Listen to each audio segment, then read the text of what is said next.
The biggest question of the offseason and a potential solution. Plus, when push comes to shove, what will Texans ownership do? Let's go inside the locker room. Yeah. It's the locker room on YouTube. You know what it is. Let's get it. Hey, locker room. Yeah, we in the locker room. Texas talk. Yeah, you know what we about to do. Localize every angle's what we really do. We the source, we the pulse of the city too. Landlocked, got the game in the headlock. Localize every time, can't stop, won't stop.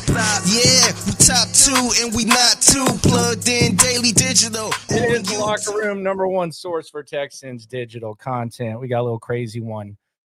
Trying to start the show. Appreciate everyone for rolling through. We're going to get into CJ Stroud. The biggest questions of the offseason are the biggest question and what CJ Stroud could do and where he could lean on. Also, it's definitely a slow news day. So I was browsing through the internet and I saw an interesting little article that kind of got my attention. And in the spirit of Jim Irsay, I kind of want to ask the question about the Texans ownership and the state of it and when they will have to potentially make a tough decision, because it's been pretty smooth sailing since the DeMeco Ryans era.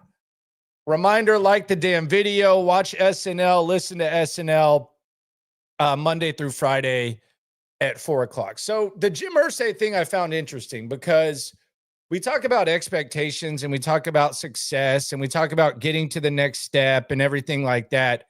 And I'm watching this Jim Irsay thing and they're talking about the Peyton Manning era. And obviously that's the glory days of the Colts, but you kind of could make a case that the Peyton Manning era, as great as it was, you can make a case that the Peyton Manning era was perhaps a disappointment. Bye-bye. She's kicking mom out of the thing. The Colts won 8 division titles and 1 Super Bowl. And that leads me to this. Whenever we talk about the Texans and we talk about what the Texans do, it does seem like there's a sense of going back to the Easterby era, the post-BOB era, and making those comparisons. But what is the ultimate goal for the Texans? It's easy to say Super Bowl, but if they get to a point where things are stale and they feel like they need to take the next step, how will ownership handle those important moments? Like, let's say that the Texans, let's say 3 years from now, the Texans are winning AFC titles, but they need to take that next step. Do you just keep trucking along? Is there going to be a big change? Who's going to make that change and who's going to make that decision is something that needs to be needs to be asked. Maybe not now, because Cal and Hannah are kind of I don't want to say that they're laying low. They really don't have to do anything. And I think the big thing with Cal McNair is that he wants to hire the right people. He doesn't mind paying to hire the right people. And he's going to trust those people, maybe to a fault. That's how his ownership started. Crazy girl. But it's going to be interesting to see how Cal McNair handles it. What is the big decision that Cal McNair is going to have to make? What is the big decision that Cal McNair is going to have to make? Is it going to be deciding general manager? Like, is Nick Caserio the next big decision? Do they just ride off into the sunset? Are we seeing like a dynasty between DeMeco and Caserio? I think it's interesting because with some of the decisions that Irsay has made, you can make a case that they left a lot of meat on the bone when it comes to what happened with the Colts. Sometimes Peyton Manning wasn't surrounded with the right talent. I think it was borderline malpractice the way that Andrew Luck was handled. But when you just kind of lay it out, I do wonder how Cal and Hannah do handle the important moments. Furthermore, who's making the decision? I mean, that's a question all in itself. Is Cal just sticking his chest out? Have we at least progressed past the point of having to hire Corn Ferry or whatever the F that was when they conducted that one search? That was embarrassing. I think we've at least gotten past that, but right now it's pretty smooth sailing for him. Like the only tough decisions that they've had to make have been really none since they hired DeMeco Ryans. They got through the mud. I would say the toughest decision that ownership made and the best decision that they've made up to this point was allowing Nick Caserio to be patient with the Deshaun Watson situation. There might have been some owners who just said, take what you can get. They let the process play out, and they allowed him to, Nick Caserio, make that move. But now we're in the different phase, and it's smoother sailing for them. Really, we haven't really heard much from them outside of their halftime Beyonce appearance in the convertible, which I'm going to keep bringing up because it was just that bad. But yeah, that's the real question. How will they handle it? Do you trust them? On the super chat, my man Austin Jack doing his thing per usual. You ain't never says evening Landry, Avery, and friends. Yes, my daughter, she wanted to run in here, and then she was kicking mom out. I don't know what she's doing there. Trey says his daughter does the same thing during Zoom work meetings. I wouldn't let her do that for the 4 o'clock, but the night one, it's a little looser on the night show. So she can crash that. The 4 o'clock is usually her nap time, but it kind of be like that. The number one question of the offseason, and this is the ongoing theme that we've spoken on this entire offseason, and it's going to be the main question in 2025. What is a Nick Caley offense? What is a Nick Caley offense? We have no idea. They might not even know what the hell they're going to do. The picture might be clearer post-draft, but what is a Nick Caley offense? What is it going to look like? Is it going to look like the Patriots? Is it going to look like the Rams? Is it going to be a hybrid, which is what Nick Caserio said? Is it going to be able to maximize personnel? Is it going to be square peg, round hole, which seems to be the rally cry from the other people in the organization that make these decisions that we previously mentioned? What is a Nick Caley offense is the number one question of this offseason. Now, the one question that I think has been answered, and we've gotten some clues, is that I think there's going to be an area where CJ Stroud is going to be able to lean in order for this offense to be a success. And it's kind of combined with what we've talked about as soon as Caley was hired. What happened, maybe by accident, maybe just by chance, maybe just by fluidity, which is a word that Caserio often likes to talk about, like a fluid situation. But the events that have happened in the offseason brought us to a point where I think there is an area where CJ Stroud can lean in order for this offense to succeed. And the answer to the question of the offseason, what is a Caley offense? The answer to that not being negative, which is what last year's offense kind of turned into. If I would ask you, what is a Bobby Slowick offense, I'm sure I would get 100 different answers in the chat, and I'm sure none of them will be positive after what we saw last year. So that's the question. But the bigger question that is kind of the cloud in the sky, and we saw it at the fan gathering, and the question's been asked when Nick Caserio or DeMeco Ryans meet with the media is the offensive line going to be good? Are they going to be able to put out a competent offensive line to where they give CJ Stroud and they give Nick Caley a puncher's chance? I would not bet on this being an elite offensive line, but there are ways to overcome a average offensive line. I think there's 3 ways, and the final way is going to be where I think CJ Stroud could lean with what Nick Caley has. The number one way to overcome a bad offensive line, and we've seen this way too much since 2017, is CJ saves all butts, formerly known as Deshaun saves all butts. Game plan's not great, offensive line isn't great, and you get heroics. We saw it from CJ a lot in year one. We saw it at a high level from Deshaun Watson. I would say 2019 was the best example against the Buffalo Bills in the playoff game. But the save all but formula is what the Texans are trying to get away from. it's one way to overcome it. Andrew Luck was asked to do it for a long, long time. But that's not a recipe for success, and it's something that the Texans need to get away from. The save all but formula. The other way that you overcome a bad offensive line is coaching them up. They've hired a new offensive line coach.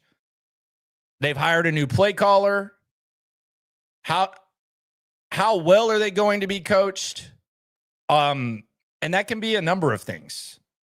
Coaching can be what you teach them in practice, how your scheme is communicated to them, decisions as far as who the hell is on the field and who isn't. In other words, if Kenyon Green looks like he's basically just passing out flyers and allowing defensive linemen to walk through the door and smack CJ Stroud around, maybe you need to make a change.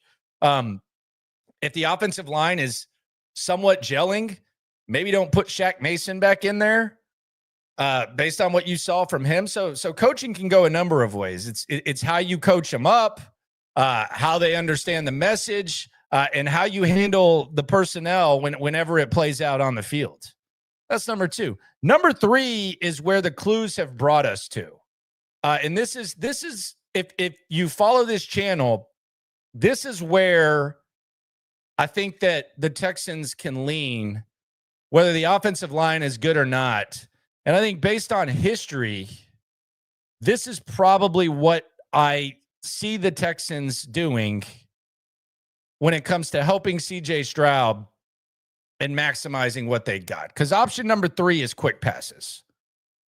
Quick intermediate passes is an easy way to overcome a bad offensive line. It's also a good way to keep the defense on their toes, to where you're kind of helping the offensive line. So it's like a quarterback with a snap count. Like, you're keeping the defense on their toes. If you're getting rid of the ball quick, then you're keeping the defense on their toes. And I think if we look at what we've talked about up to this point, there were a couple of things that we talked about. We talked about Nick Caley's history in New England, where he witnessed what they did with multiple slot receivers, and he did it a number of times. We saw Nick Caserio in New England see it a number of times, number of duos, Wes Welker, Julian Edelman, all the way to Edelman and Amendola. And it worked out. Both Nicks witnessed that. Nick. Then Nick Caley goes to the Rams. The Rams are the ultimate recent example of that, where the Rams have Puka, who they drafted after they already had Cooper Kupp, and they've added a couple of other guys in the slot, and they've been able to succeed when those guys are on the field at the same time, which is pretty rare because Kupp has had trouble staying healthy. But those are other examples of multiple slot guys. Then the draft happens, and you bring in Christian Kirk, and you bring in Jalen Knoll, or Jalen Knoll falls to you. And we asked Nick Caserio about this. By we, I mean me. I asked Nick Caserio about the multiple slot receivers and how exactly he thinks that looks. And this was what Nick Caserio said. And I think this might give us a little bit of an idea of the flexibility of the multiple slots. This was me asking Nick Caserio about the multiple slots. And this was before they selected Knoll. Y'all have experience with guys with similar skill sets that play the same position, having success at the same time, Amendola and Edelman, and then Puka and Kupp. You brought in Kirk, who works a lot in the slot. Is it safe to say that someone who primarily worked in the slot in college, like, you're not going to shy away from him just because he did majority of his work in the slot like Christian? Yeah, good question, Landry. I would say, honestly, when you look at kind of formationing and some of the things that you're able to do from an alignment standpoint, I mean, guys essentially line up all over the place. So even if they're quote unquote inside the formation players, I mean, everybody's an inside the formation player. When you reduce a split, when you have tight receivers, tight their formation, all right, line up players outside the formation. I would say going back to Kirk, at A&M, like, he played inside the formation. But I would say when you look at his career, I mean, he's pretty much played all over the formation. I mean, let's go back to Arizona. I mean, this guy played all over the place. So you need players that maybe have some degree of flexibility. So if a guy can play inside the formation, outside the formation, all right, not everybody can do that, but some can. You can do some things formationally to kind of help the players. There's some players that are better served on the perimeter. Try to keep him on the perimeter. If he's an inside-only player, okay, well, then he's an inside-only player. Like Amendola, I would say, was an inside-only player. I'd say Edelman wasn't an inside-only player. Like Edelman was able to be a multi-purpose player, plenty of snaps to him on a perimeter. So it goes back to the same thing. What does a player do well? How do you deploy him? What can you do formationally to help him? What can you do to give him free access? What can you do to help him against the matchup one-on-one, whatever it is? So, I mean, we'll look at everything. But again, you need three or four receivers that are going to be able to do multiple things. Unless they do something really, really well, you want to just put them over there and say, okay, like leave him on his own, and then we can handle the rest of the formation with these other guys over here. So, I mean, Gronkowski was a quote-unquote tight end. But, I mean, there's plenty of times that he was singled on the perimeter formation. I mean, Rob's going to the Hall of Fame, so we're talking about one of the best tight ends ever. But, so a lot of it is you can kind of manipulate the defense however you need to based on the personnel that you have. And I think that's really important. And the other thing that I've noticed about Caserio, and I think this to bring this back, I think the number one thing that the Texans are going to do, regardless of the offensive line, and the good thing about this is this can help a potentially average offensive line, is they're going to lean on the slots. And the way that Nick Caserio speaks about this offense compared to how he spoke when Bobby Slowick was the OC, and that was DeMeco's system, and that was DeMeco's guy, and that was who DeMeco came into coaching with, Bobby Slowick. But the way that Nick Caserio speaks about this offense and personnel and stuff, it's much more authoritative. And I actually thought Nick Caserio got a little bit of a bad rap for being like some sort of control freak. I was on this for a while. I was someone who said that the headset stuff was overblown. I think it was guilty by association with the Easterby and stuff, but I don't see any problem with Nick Caserio being on a headset as far as offense goes. New England didn't have a problem with it. Tom Brady didn't have a problem with it. Josh McDaniels didn't have a problem with it. Bill Belichick didn't have a problem with it. Now, I know that's the Patriot way. You don't want to copy that.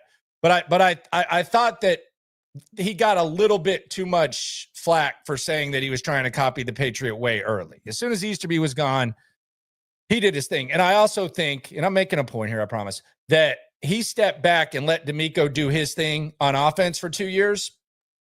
And it was a failure. I mean, it was a failure. Like, some people will say that's too harsh. You hired an offensive coordinator and he's gone 2 years later, and your quarterback's in his second system in 3 years. That's not success. We mocked Trevor Lawrence for that. Through 3 years, CJ Stroud has as many offensive coordinators as Trevor Lawrence did.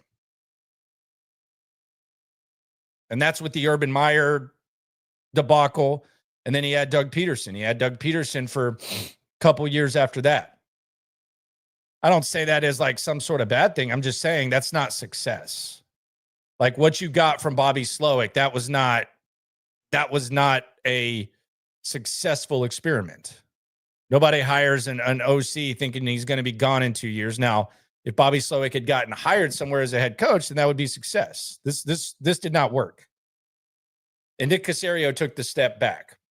Nick Caley comes from that same area. And this is something that we talked about before the draft. We talked about the multiple slot receivers. And that question right there travels kind of well with time, doesn't it?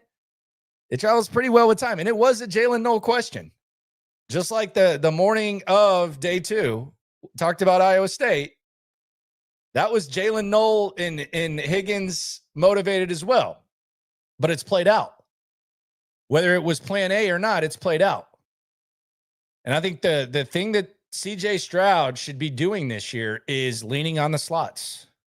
He should be leaning on the slots. He should be like my mom in Vegas. Slot machines all day. You got Christian Kirk, who they signed. Christian Kirk has arrived. Captain Kirk has arrived.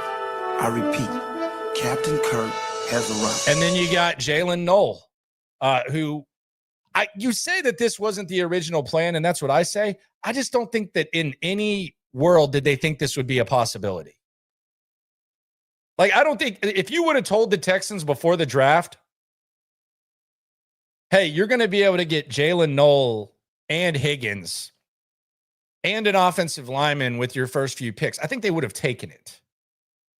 Now, obviously, some stuff had to fall through for them to end up with them, but that's sometimes the way that it goes. But that's just how it ended up happening. And I think based on where the offensive coordinator comes from and what the offensive coordinator does and the way in which he uses these guys, I think it's ideal. And you also factor in that the Texans' offensive line is perhaps a little bit is a little bit suspect. It's a perfect recipe for CJ Stroud. The way that stuff went, Nick Caley's history, it's a perfect recipe. There was no, as much as this, as frustrating as this offensive line is, and let's pretend that this doesn't go well. We can maybe go back and put together some sort of ideal offensive line scenario, but they weren't going to put together an elite offensive line this offseason. It wasn't possible. They were going to have to overcome it through the three things that we just mentioned. Coaching, CJ save all butts, hopefully limited, and quick passes. Get the ball out of the quarterback's hands. Unfortunately for them, they got two slot receivers that'll be capable of it. So we'll see what that looks like for sure. James R. on the chat says he just graduated. Congratulations to you. How are you celebrating? How did you celebrate your graduation? On the super chat, Big L, my guy. You ain't never had Swarm. He says there's no way the head coach and GM didn't see the deficiencies in the offensive line last season. Landry, you're on record for questioning Nick's choices on the O-line. Do you feel better now? Same old Nick to me. So he's not a big Nick guy. Nick.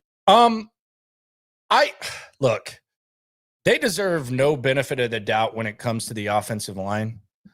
I'll be the first to agree with you on that.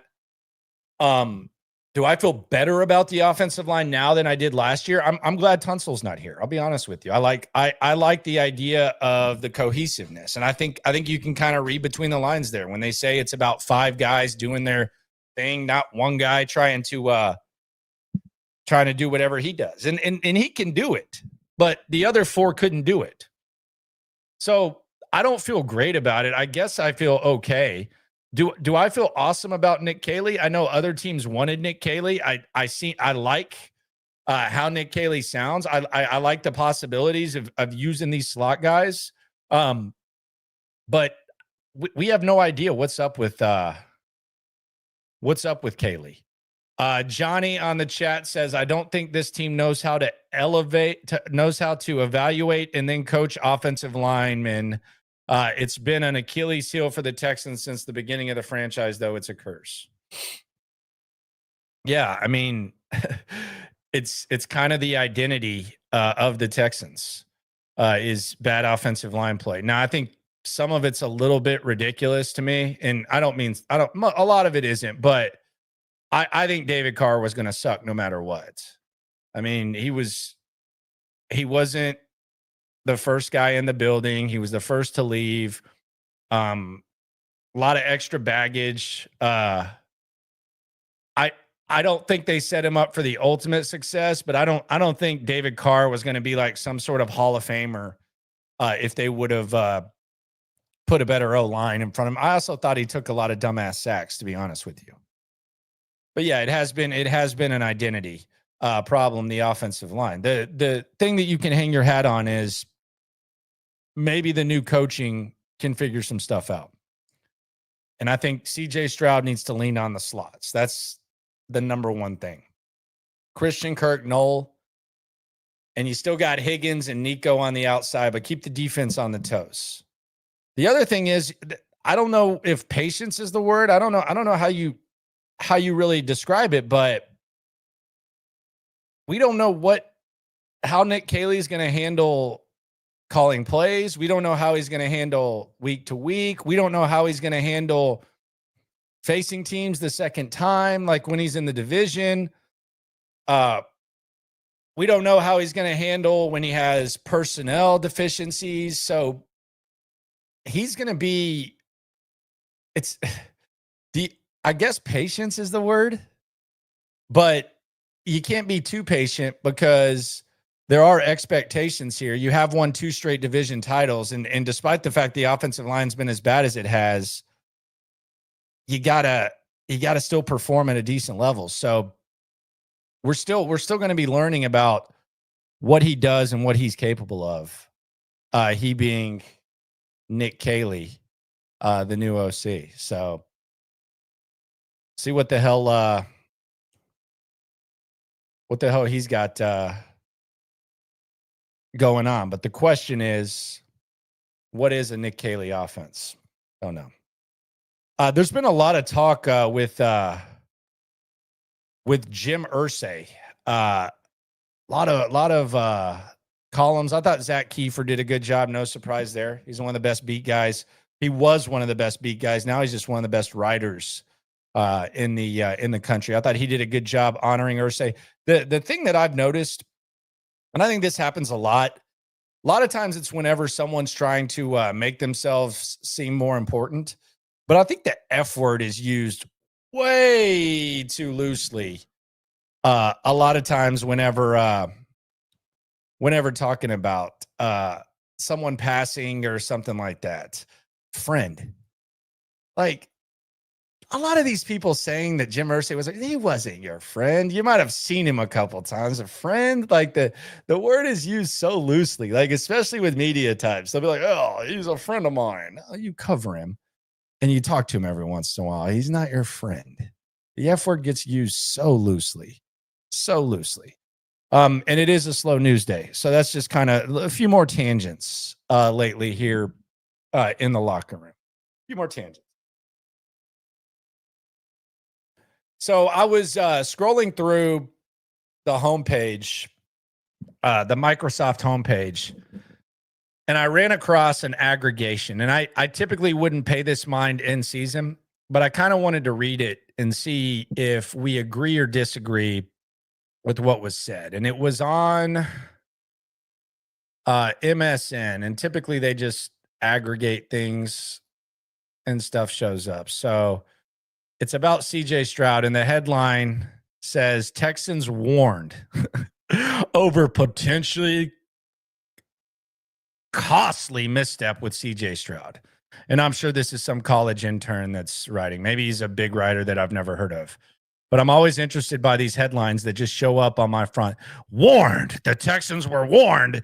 I saw that and I was like, whoa, okay, they got warned. Okay.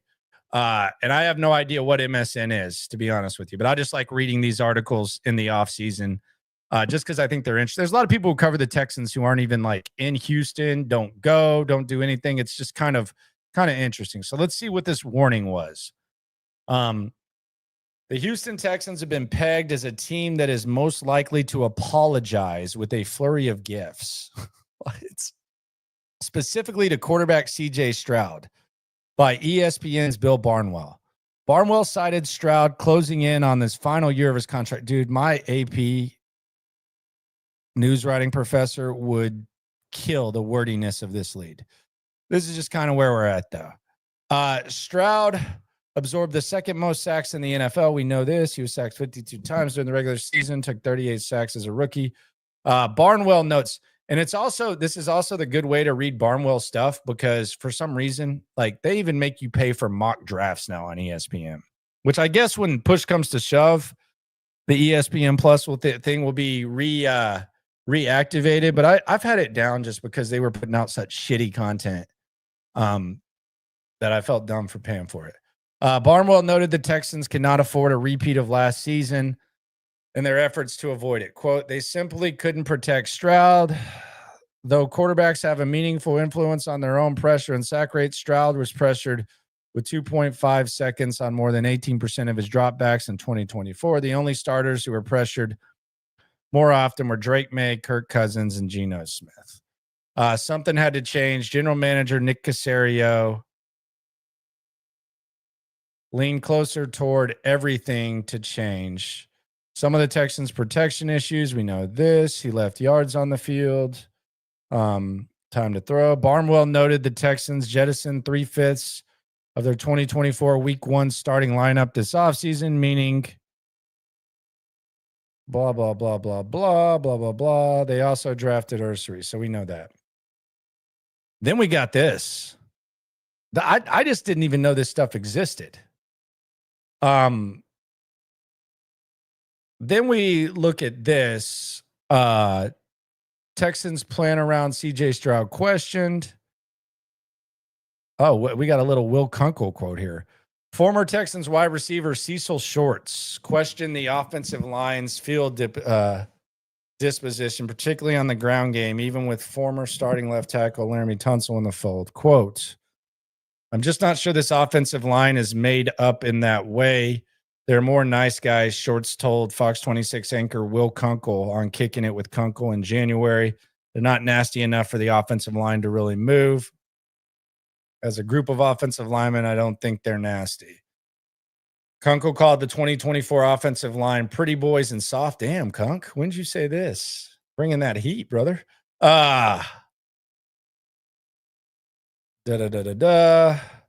Sam Munson questioned the current state. No idea. Oh, Sam. Yeah, Sam from Stephen Sam. Quote, this was the worst offensive line in the NFL last year, and they traded away the one player from it. Check the mic. Strong recommendation there of that, by the way. What if the line's just as bad as it was last year and nothing matters because it's bad? Sam and Steve, they love Bobby Slowick. They worked with him. And then says Barnwell believes it'll ultimately be on the Texans' young players like Ursary to step up. Yeah, gotcha.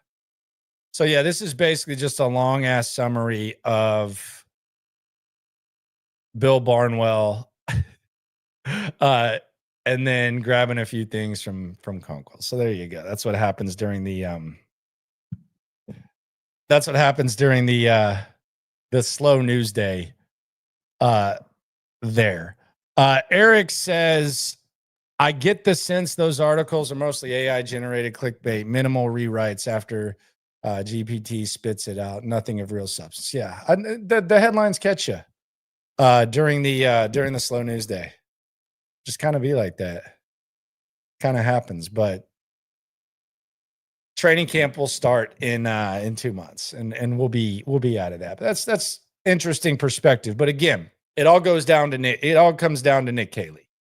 Whether you have a good offensive line or not, you're going to have to coach him up. We actually saw a better version. That's the most confusing thing about Bobby Slowick and the whole Bobby Slowick era is Bobby Slowick is interesting because in year one, the depleted offensive line looked better than the full strength offensive line. So when you think about that, do I think Bobby Slowick was able to lead when things were bad? I don't, and we saw it. And he'd never been a position coach in the NFL. But do I think Bobby Slowick was like ultimately set up for success? I don't. So the way that we look at CJ Stroud is kind of a victim of poor offensive line personnel decisions. Is it fair to say that Bobby Slowick was one of those victims too? And that's what Sam and Steve always beat down because they worked with Bobby Slowick and that's their guy. So they bring that up, but I think it's a fair thing to mention. Damn it, Bobby. Is that an excuse to bring him back? No. Just like you didn't need to bring back Pep Hamilton and just like you didn't need to bring back Tim Kelly. But I do think that we need to mention that with Bobby Slowick, and that brings us back to Nick Caserio. Nick Caserio is a guy who has been here from the very jump of what we saw with that last offensive line. He gave Landry Tunsil the bag. He made him the highest paid offensive lineman in the league for the second time. He gave Titus Howard the extension. He didn't draft him. He gave him the extension. The draft pick was fine. The extension was a little bit suspect. He's playing guard now. He did what he did with Shaq Mason, traded for him and then gave him a 3-year, $36 million deal. He drafted Kenyon Green in the first round. He traded up for Juice Scruggs. Now, DeMeco was here by the time that happened. So you're going to have to overcome it as a coach no matter what. And we saw Bobby Slowick do it in year one, which also makes it a little bit more confusing. But does Nick Caserio know what he's doing on the offensive line? Does he have a clue? They draft an offensive lineman this year, and there's a lot of excitement about Ursery. And I like Ursery too. But it is the same guy who got you in this position. Now, maybe Nick Caserio feels like this system is more equipped to get the most out of offensive linemen. I don't know that the rest of the league necessarily agrees with it. I mean, the system that the Texans run is run at a very high level all around the NFL, or that they ran. So now they're kind of transitioning into a new system, which, crazy enough, we don't know what it is. But we do know that a small sprinkle of it is something that we wanted nothing to do with as recent as 2.5 years ago. I think if you ask most Texans fans, and a lot of times the mindset gets tweaked after stuff actually happens, but if you ask most Texans fans, I'm not going to speak for all, I think most wanted nothing to do with the New England style of offense after Bill O'Brien left. Now, I kind of hung around when you were rebuilding and you were kind of in the process over results phase, as Nick Caserio said or called it.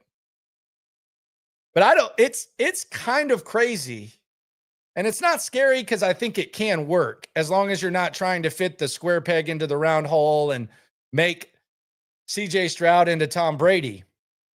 But it is funny when you think about it that a short time ago, people wanted no part of this offense. And now this offense is being run. We think. We don't know what the hell Nick Caley's going to do. Nick. But it is kind of funny how stuff goes kind of full circle there. And we'll see what Nick Caley can do. But Big Steve brings up a good point. 2.5 years ago is 2.5 months ago. Yeah, so you wanted no part of it even then. James R. says, if this O-line sucks, Nick should be on the hot seat. I've had a lot of people say that. I do think if there has to be a fall guy, and I don't know that there's going to be a fall guy. I don't know that there's going to be a fall guy. This kind of goes back to the Cow and Hannah thing. What if it is a disaster? What if 2 years from now the offense looks the same? It's the same. It's the same as we felt with Bobby Slowick. We got a damn it Nick instead of a damn it Bobby. Damn it, Bobby. What does happen in that scenario? Let's say the Nick Caley thing goes worse than the Bobby Slowick thing. Y'all, what should happen if that happens? What do you do? Do you just stay afloat and let these guys figure it out? Because I do think there's a certain healthy element to letting DeMeco Ryans and letting Nick Caserio as a team, whether it's give or take for a couple of years like Nick did with the offensive system and then kind of compromise with Caley. I do think there's kind of a nice balance to that, but where's the limit? Like, do you change the offense every 2 years? Like, what's the step if it doesn't work? If the offensive line sucks, as James asked on the soup. I would say I don't think Cal's going to have a quick trigger with these guys. But if there had to be some blame, I think you're going to, even though I think DeMeco has as much say as Caserio, I think Nick's going to be the fall guy. I think DeMeco's going to be able to ride this out as long as humanly possible. And I think he should. But if the offensive line doesn't work, then I think DeMeco's the fall guy. Or not DeMeco, Caserio's the fall guy, and DeMeco Ryans gets to figure it out. And then the problem is, and it's not necessarily a problem, but what happens is basically DeMeco Ryans is Bill O'Brien. I don't mean that personality-wise. I don't even mean that coach-wise, but he's essentially going to have a hand in the general manager coming in if Nick leaves. So while the general manager technically oversees things, it's going to be DeMeco's guy. He's going to be the one that's making the call. But I could easily see a scenario where they're just able to figure stuff out as a duo, and each year, even if this is a bad experiment with Nick Caley, then maybe they have to figure something out. Now, the real thing, and it goes back to the CJ Stroud thing, is CJ's going to have to play like at a certain level to be able to overcome coaching like he had last year. Like if the offense is coached like it was last year, or the personnel is bad, you can give or take. It doesn't have to be just one thing. Then CJ Stroud's going to have to play to a certain level just to keep stuff afloat. And that goes back to the CJ Stroud saves all butts. Is CJ Stroud such a good quarterback that if his surroundings aren't good, the ceiling is high enough, or the floor is high enough to where the consequences aren't bad and changes aren't made? Ceiling and floor. Floor means worst case scenario. There's some teams that their floor is like 7-9 and their ceiling is like 12 wins. It's kind of the Pittsburgh Steelers, although we'll lower the 12 to like 11. It's kind of the Pittsburgh Steelers. There's some Steeler fans that are kind of frustrated that they appear to be on like a mediocre treadmill. And the reason is Mike Tomlin's a good coach. He gets the most out of his team, but they haven't been able to get a quarterback. It's really that simple. They haven't been able to get a quarterback, and that's why they're on the mediocre treadmill. But it doesn't get bad enough because Mike Tomlin's a good enough coach. You can say DeMeco Ryans, with the way that he coaches defense, his floor is so high that it's not going to get that bad. CJ Stroud, if he plays well enough, let's say you're winning 10, 11 games every year, do Cal McNair and Hannah McNair, are they satisfied with that? Is Nick Caserio satisfied with that? Because it wasn't too long ago. I know we're going back to times that we don't want to remember. It wasn't too long ago when division titles were just completely put on a high pedestal to where coaches would walk around, even though they were winning them despite you, with their chin up, talking about division titles, pointing to the banners. To me, that's kind of a nightmare scenario for the Houston Texans. And I think that's really the way that I look at what the expectations are for this organization, because you can look back and you can go, well, you know, when Deshaun left, we were the third worst team in the league and we were the second worst team in the league. If that's what you're going to compare it to, you're always going to be happy. It's not the same playing field, though. You had $50 million dead cap one of those years. You had David Coley as your head coach one year, and you had Lovie Smith. Nobody else was hiring Lovie Smith to even run their defense, and you had those two guys. It's like when Steve Sarkisian comes out and talks about culture and all that type of stuff, and then there's like a point back to like the Tom Herman era. It's like he didn't have NIL, sir. NIL kind of helps a little bit at Texas. I think we can all agree on that. DeMeco's playing in Caserio right now. They're playing a different type of ball than then. And the other thing about it is this. Let's say 2 years from now, the Texans win 20 more games. So they win 40 regular season games in the first 4 years. Let's say they win 4 division titles, 40 games. And let's say they have 3 or 4 playoff wins, much like they have. Is that good enough? Is that good enough? Like, what are the expectations? There are less than a handful of teams that have not played in a conference championship since the Texans became an organization. Less than a handful. So the expectations need to raise up. I don't know when a decision would have to be made, but in that situation, it's not about, and I don't even know what you do in that situation. Hopefully you have the quarterback. Hopefully you have the quarterback, and hopefully you have the coaching, but they've got to get over this hump, and they've got to figure it out. And you hope that Cal and Hannah don't get fat and happy to where what was accepted with Brian is accepted with Caserio and DeMeco. I think it works. Lauro says, cynical Landry is a beast. The villain role works. I don't know what's cynical about this. I feel like it's pretty well laid out. I don't know what's cynical. I think it's there's a couple of things. There's the fact that mediocrity has been a thing for the history of this organization. It's the fact that you have the chosen one at coach, but you can't figure stuff out on offense. The expectations gotta raise up. And they got to figure that out. I don't think that's cynical. I think that's just the way that this thing's set up. But leaning on the slots would be the first start. I think that would be the first start to CJ Stroud finding success. But I look at that Indianapolis thing and I'm like, with the Irsay stats, and I'm like, damn, they won 8 division titles and 1 Super Bowl. And that speaks to the standard that they set. I mean, I guess they've accepted and glorified it, but the way that I think, and maybe it is cynical, that's a disappointment to me. That's a disappointment for sure. And there's just a lot of questions, but it all goes back to this offense. As far as the Caserio thing goes, I did find it pretty amusing that he said that if we're not worried about it, you shouldn't be. But hey, hopefully he's right. Hopefully he's right, because I think he has a little bit more chips on the table, and he's playing a little bit more aggressively with this offense than he was the last one. Last one was kind of just all right, DeMeco.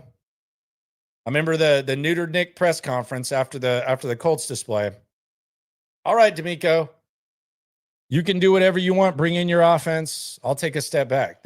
It does feel like he has a little more chips on the table. So we can maybe simplify the question that has been asked so much, that was asked earlier in the chat. Is the offensive line on Nick if it doesn't work? I think the offense, you can make a case, might be on Nick in more ways than one. Nick Caserio and Nick Caley. I don't know that you separate them, right? You got to think the ties to him kind of came into play. So maybe it's not just the offensive line. Maybe it's the offense. It's an interesting discovery that we've had. It's been a pretty fluid offseason between the slot speculation. We talked about the slot receivers with Caley and Caserio for a while, the way that it's played out, and now just the connection to the two Knicks. So we'll see how that whole thing goes. On the chat, does D-Hop retire a Texan for what? What do you want him for? What's he going to do? I mean, what do you mean, like a one-day thing, or are you trying to bring him in?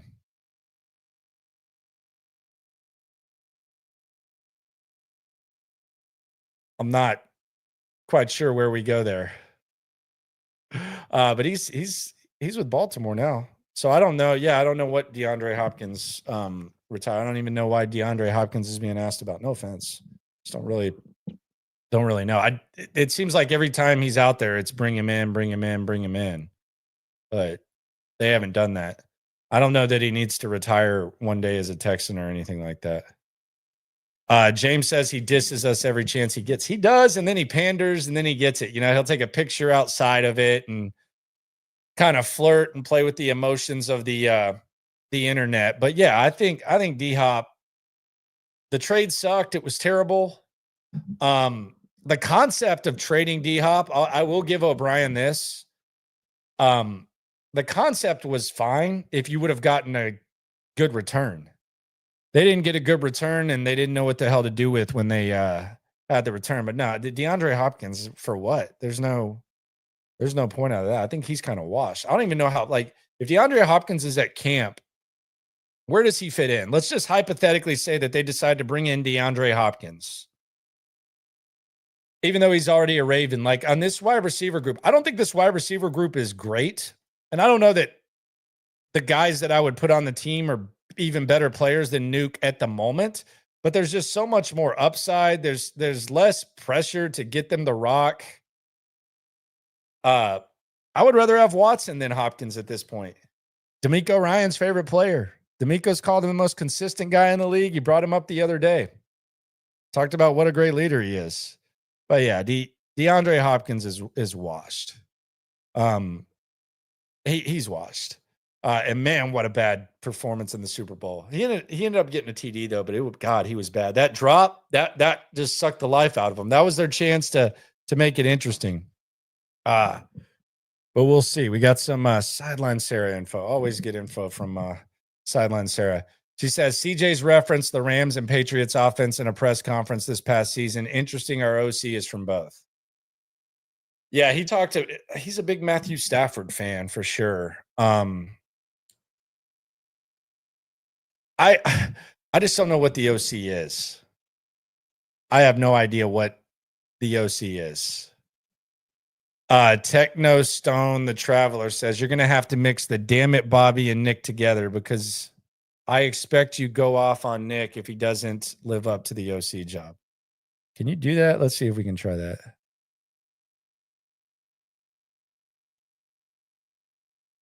Damn it, Bobby. Nick. Damn it, Nick. Yeah, we can figure that out. Yeah, he's going to be held accountable just like any OC would. I don't think the frustration level will reach Bobby Slowick level. I do wonder what he's like with the media week to week. We got to talk to him once. A little bit of a hardo. But I do wonder what the week to week dynamic was like. Because I thought Bobby was a good dude.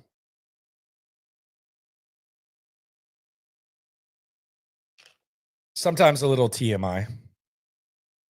But we'll see how Nick Caley handles it. But it's really Casario's ass when it comes to the offensive line and the offense as a whole, which we'll see. But man, people wanted no part of this system. If it's the other question is like, how much is too much for CJ if you're going to ask him to do stuff at the line of scrimmage? Like, how much is too much? Because I think there's such a thing. There's not too much for Tom Brady. There's not too much for Peyton Manning. I think there's some quarterbacks in the league where there's no such thing as too much. But how much is too much for CJ Stroud? How much are they really going to ask him to do? Because whenever we wanted to crap on the system, we started talking about him not changing at the line. It's the same discussion they have in San Francisco. Like the deep portion of their fan base, that's anytime stuff goes wrong, they were asking Kyle Shanahan about it. I saw Grant Cohn and them asking like, why can't Brock Purdy change plays at the line of scrimmage? And that was kind of the thing. So is it going to be a good thing when CJ does it? How much is too much? I guess we'll see. And I guess we could see it one week and then it changes. That's the other thing. It's not like you open a present. Like they could come out guns blazing week one and then the inability to adjust. Like there's so many different things that we're going to learn from an offensive coordinator. But the one thing that remains consistent with all these unknowns, if you have guys in the slot like Captain Kirk has arrived. I repeat, Captain Kirk has arrived. Jalen Knoll. If you use Dalton Schultz right to where he's someone that you can get the ball to quickly, or you use your running backs, you have Woody Marks and Joe Mixon, two very, regardless of what we say about the depth in the running back room, those are two guys very capable of catching the ball. Regardless of what the system is, regardless of the O-line, if CJ Stroud can lean on the slots like an old lady in Vegas and just keep dinking and dunking, I think that's the key to success in the best case and worst case scenario. Best case and worst case scenario is you lean on those slot guys. And I think those slot guys are going to be fine. I think they're going to be good. I don't know what Higgins is going to look like year one. We know what Nico Collins is about. But I would say if you just divide it up like the position groups, and let's say we kind of cut the wide receivers a little bit more where you have your outside guys and your slot guys instead of just putting wide receiver in one position group. I think the slot you feel really good about. There's still some questions about Christian Kirk. There's questions about Noel. I don't know that there's too many, quite frankly. Like with his speed, his ability to catch the ball, his experience, like he's he's been making plays for a while. And we talked about the Texas game against Iowa State where Hutchinson dropped the rock. And that dude had 2 touchdowns with Brock Purdy. Pretty sure Purdy was there, yeah. But yeah, Knoll is a nice player in the slot as Christian Kirk. So I think that's going to be the key. Like all these questions, that's almost like one of those like non-negotiables. You've got to have work in the slot. Because that's one of those things that I would be really, really surprised is if they don't have very, very, very effective work out of the slot this year. I think that's beyond a possibility. Trying to see. Yeah, let's make sure that Purdy was there. I'm pretty sure he was.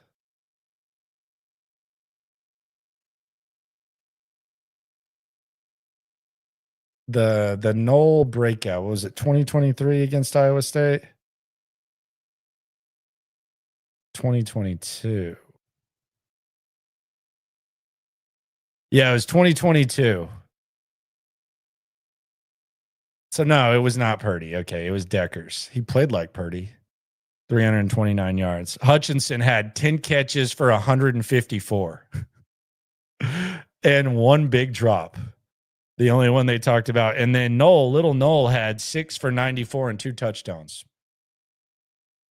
So he's been making plays at a high level since 2023.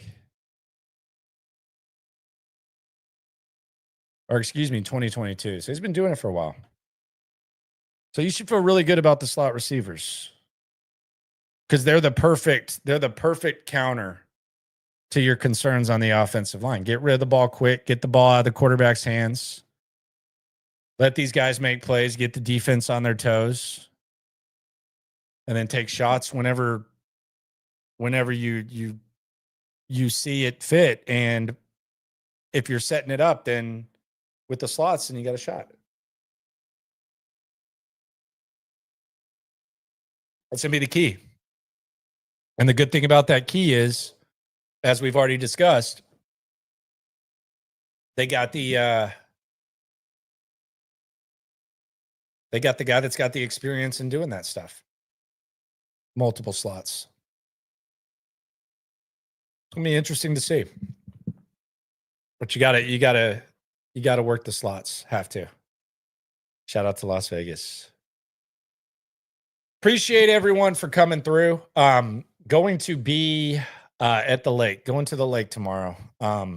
Little lake house life to enjoy Memorial Day. Get some sun. Be back at it Monday on SNL. SNL tomorrow at 4. We got you covered there. Shout out to everyone for coming through. Everyone in the chat. Reminder to like the video. And always remember, when it comes to this Texan stuff, we're all in it together. Work the slots. Digital on YouTube. We got taste for days. Opinions to give. We got takeaways. If it's up, then it's up. We number 1. You don't need to try your luck. Locker room, yeah, we in the locker room. Texas talk, yeah, you know what we about to do. Localize, every angle's what we really do. We the source, we the pulse of the city too.